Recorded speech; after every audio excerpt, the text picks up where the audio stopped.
Olá pessoal, Guilherme Lima, Evolo Papo. Vamos bater um papinho hoje aí sobre a questão da gurulatria, né? Então, a gurulatria é basicamente a adoração de um guru ou figura equivalente, né? Esse guru. Latria, como a gente viu em um outro episódio, significa adoração excessiva, né? Em primeiro lugar, eu gostaria de dizer que realmente uma pessoa ter um amigo mais experiente, né, que tenha mais experiência de vida, costuma ser uma boa ideia, né? Para justamente ter com quem trocar uma ideia, sobretudo alguma pessoa, né, que não queira seu mal, nem tenha interesses financeiros por trás, né?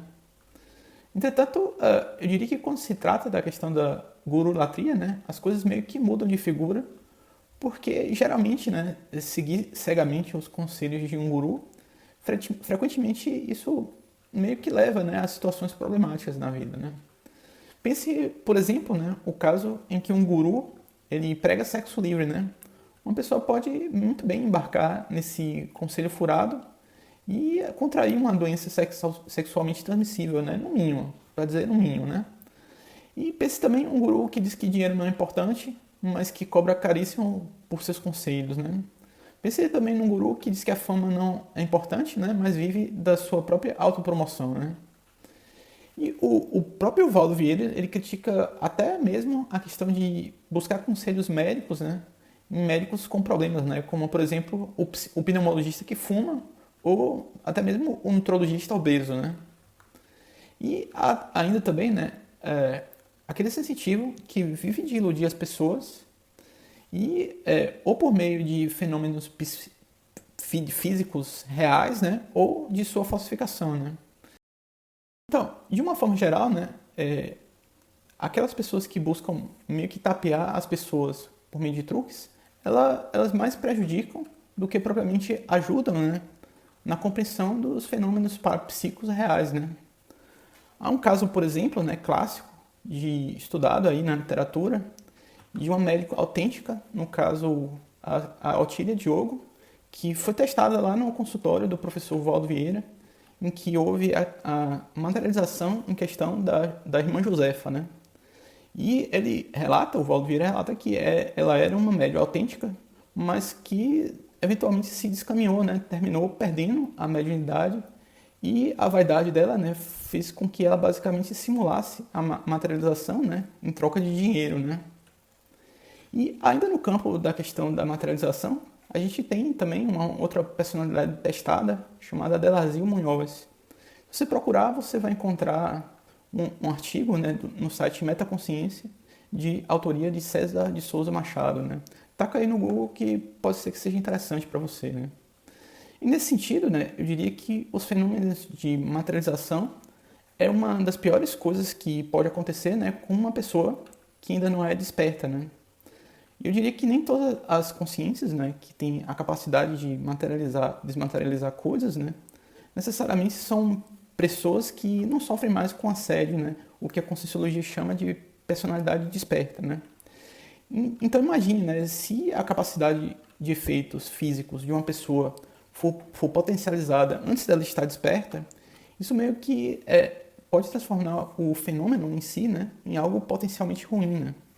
A analogia que se costuma fazer, né, é a analogia do combustível, né. Você tendo um uso controlado do combustível, isso pode fazer com que seu carro se mova, né. Mas se você taca fogo descontroladamente, né, as chances de dar merda, literalmente, né, aumentam bastante, né. E eu ainda diria, né, que a capacidade de produzir fenômenos voltados para justamente a materialização normalmente aumenta, né, a capacidade de desobsessão de uma pessoa que já está desperta, né. E nesse sentido, eu diria, né, que é preciso evitar se prender somente a fenômenos, né, uma vez que não há real garantia, né, de que isso necessariamente seja vindo, né, de uma personalidade realmente muito evoluída, né. E de alguma forma, né, pode ajudar um pouco pessoas, né, excessivamente céticas a compreenderem que existe algo além da matéria física, mas também muitas vezes, né, leva à supervalorização desse fenômeno, né. E outros fenômenos sutis, né, muito mais profundos e de maior qualidade, eles ficam obscurecidos como, por exemplo, né, o próprio fenômeno que o Valdo Vieira chamou de cosmoconsciência. Né? A cosmoconsciência, em termos bem simplificados, seria basicamente a experiência em que uma pessoa ela não se sente isolada do todo. É uma experiência de união com o todo. Né? E ao longo dos meus estudos sobre a questão de gurulatria, né, me deparei com 3 casos bizarros, né, registrados aqui na grande mídia do Brasil. 2 de suicídio em massa e 1 de homicídio doloso. E veja bem, né, é uma pessoa...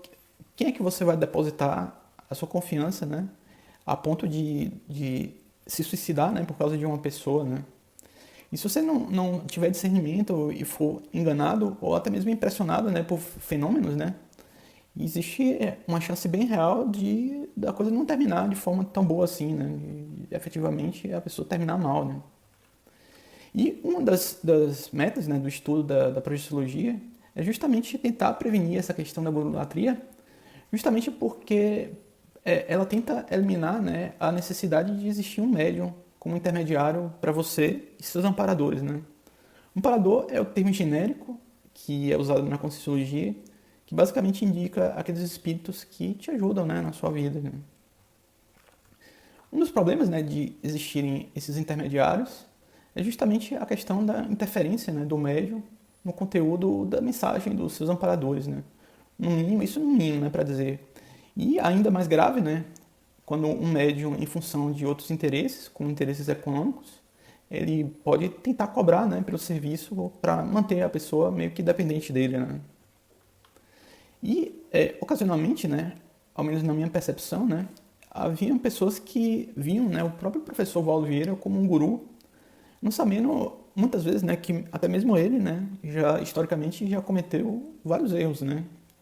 E um dos erros mais comumente comentados, né, pelo pessoal, né, foi a questão do episódio da morte de Ulisses Guimarães, né, um político brasileiro famoso, antigo, em que ele dizia que calma que vão achar o corpo, e o que até o presente, né, em 2023, isso não aconteceu ainda.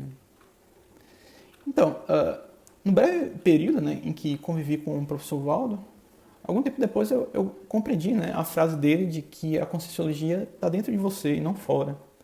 Então, de nada adianta, né, fazer algo só para ser aceito num grupo se a pessoa própria, por si mesma, ela não produz, né, as reciclagens intraconscienciais nela mesma. Né? E de nada adianta as aparências, né, perante a sua realidade intrafísica, né, sua realidade material, se você não é livre em espírito. Né? E, nesse sentido, eu entendi que sempre é possível evoluir independente do grupo intrafísico, né, que uma pessoa faz parte. Né? Ou mesmo em relação a questões, né, circunstâncias meramente exteriores. Né? Eu diria que crescer, né, seria justamente evoluir por dentro. Né? Então, era isso que eu tinha para falar hoje. Eu gostaria de fazer a nossa clássica recomendação na arte com 2 filmes. Um primeiro é E Se Fosse Verdade, de 2005, com Reese Witherspoon, que mostra como, né, a maior parte desses serviços fornecidos, né, por quem afirma ajudar, né, com a questão dos espíritos, né, são, na verdade, muito embusteiros, né, costumam ser embusteiros e pouco úteis, né, à pessoa que já tem algum nível de percepção. Né. E também tem um clássico da minha geração, um filme chamado Ghost, de 1990. E o filme meio que ilustra um pouco, né, a questão dos bastidores vividos, né, por pessoas sensitivas que meio que oferecem seus serviços em troca de dinheiro. Né. Se as pessoas, né, tivessem desenvolvimento o suficiente, né, elas certamente não precisariam de intermediários que podem dizer coisas da forma como quiserem, né, para tentar fisgar, né, alguém. Né. E ocasionalmente o filme mostra, né, que também às vezes há oportunidade de regeneração do médium, né, com a questão de procurar fazer o bem independentemente do dinheiro. Né. Então, pessoal, era isso que eu tinha para dizer para hoje. Se você curtiu, dê o seu likezinho, ajuda a gente bastante. Se você quiser comentar alguma coisa, comenta aí embaixo. Se você quiser ajudar a gente, compartilhe. E um grande abraço. Fui. Tchau, tchau.